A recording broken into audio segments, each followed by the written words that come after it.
Hello students, myself Shefa Shah, and we are continuing with the lecture series of satellite communication and networking. Now, in the last session, we have discussed about the basics of network and network topology and related to it.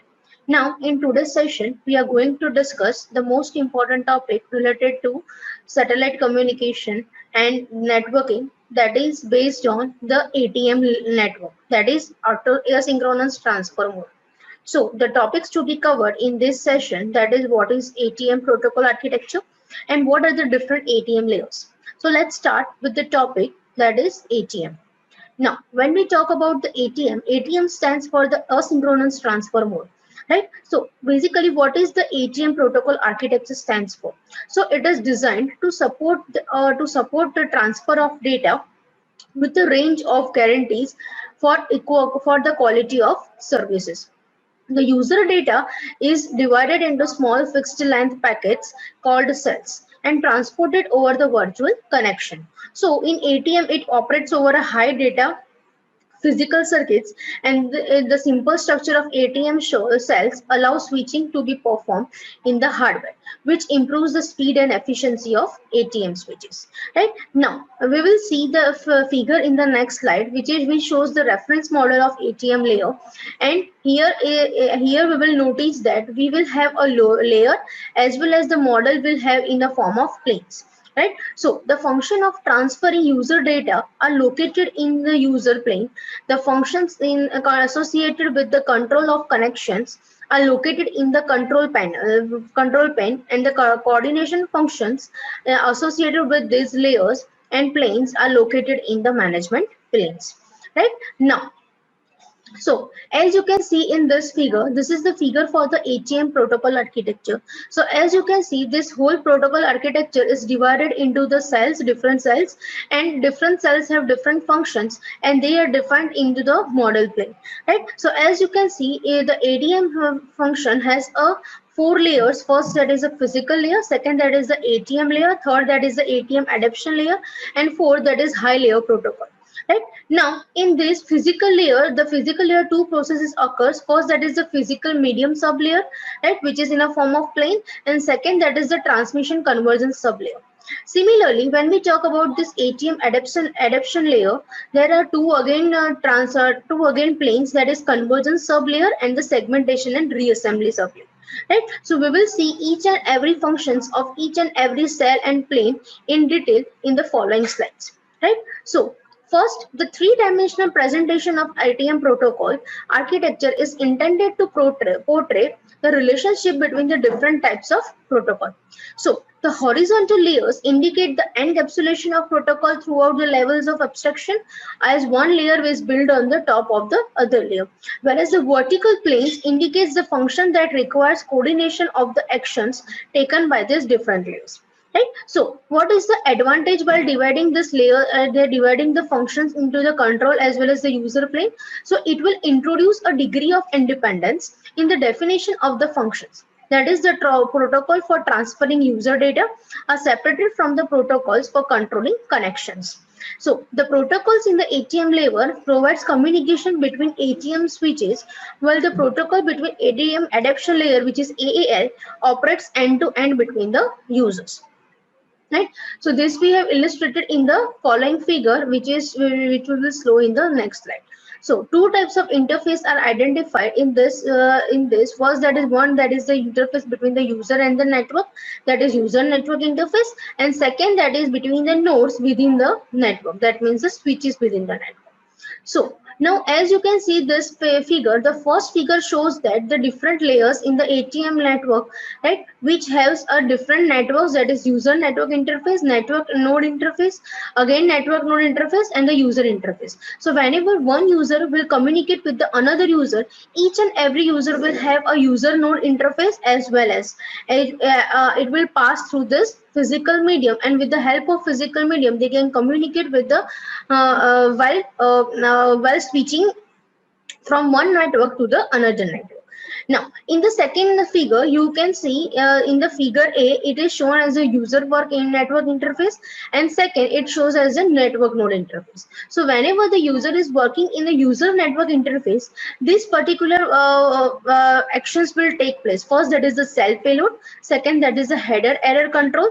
Then third, that is the virtual channel identifier in the payload type with the address, then again virtual channel identifier, then virtual path and virtual channel identifier, and last that is the generic flow, right? And the whole header or the address through which the transfer of protocol takes place, that is of the 8 bits. And similarly in the figure B, you can see that the network node interface. So in this network node interface, there is again a there is again a 8-bit layer in which there is a path till generic path. So the network node interface will follow the virtual connections between the networks, and it will transfer through the physical medium, right?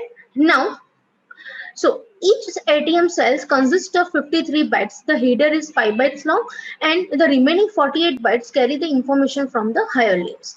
The only difference between the two types of ATM cell is that the cell at the user interface carry a filled data for flow control of data and users.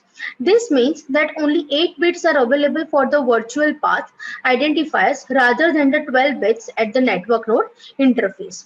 Right? So when we talk about this virtual connection, so the virtual connection setup in ATM network are identified by the combination of virtual path identifier and virtual channel identifier. So each path will have a path identifier through which path the data has come from which user, and second, what is the virtual channel identifier which is shown in the figure. So these two field provides a hierarchy in the number of virtual connections, whereas the virtual path contains a number of virtual inner channels as illustrated in figure. And what is the advantage of this? So an advantage of this hierarchy is that in some case, the switching of ATM cell may be based on the virtual path identifier alone. Now, so first, after the what is ATM protocol architecture, we will going to discuss what are the different layers in the ATM structure.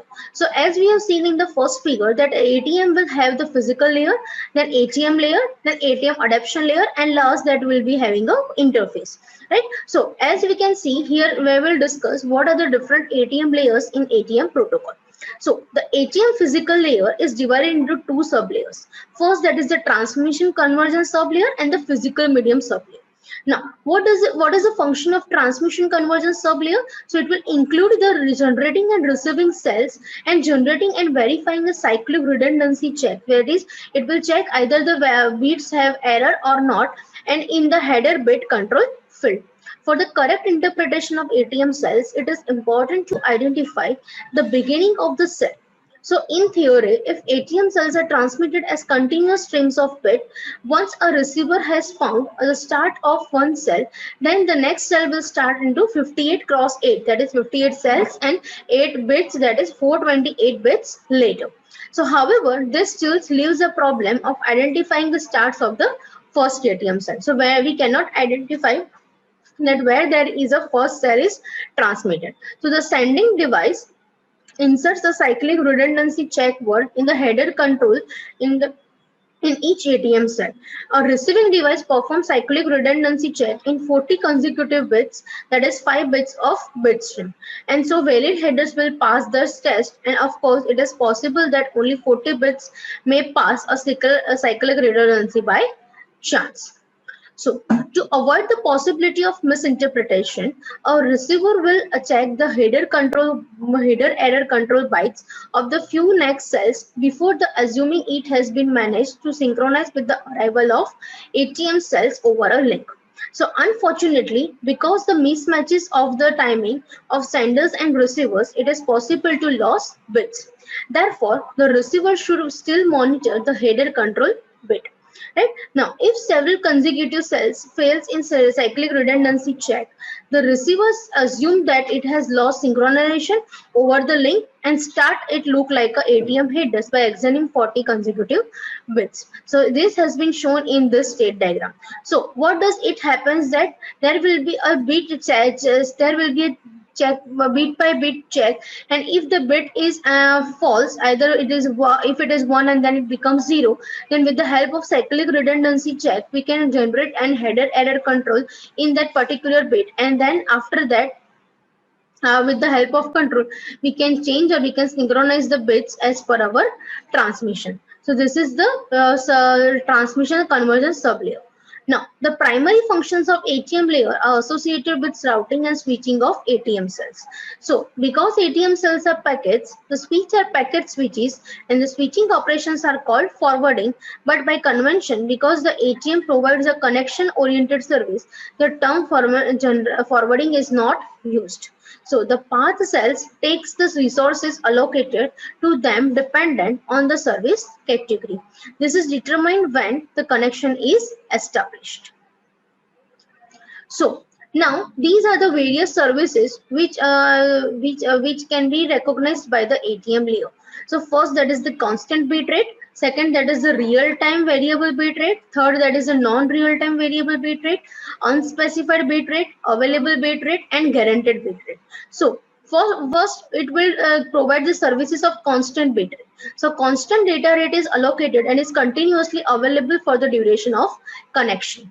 Second, that is real-time bit rate. So there are some of the commitments about the data rate to be made available, and the delay and the variation in the delay are tightly controlled. Third, that is non-real time. So there are some commitments about the data to be made, but no delay limits are used for the delivery of cells. Then unspecified bit rate. So again, there are again known commitment for the data rate to be specified. Then available bit rate. So the data rate may be available due to change of the time connection is maintained.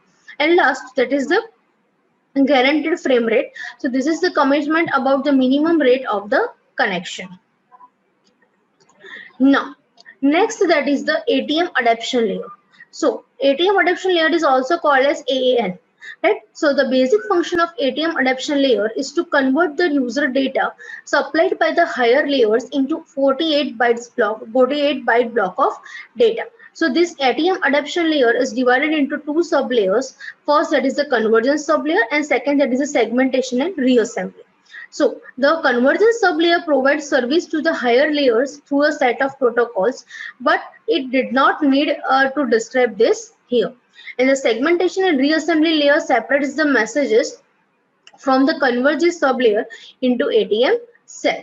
Right? So each of these two sublayers add some protocol information which is transported in the payload of the ATM cells are illustrated in figure. Right? So here you can see in this figure that ATM adaptation layer is divided into the various parts. First, that is we hang the ATM header, right? Then second, that is the segmentation and reassembly.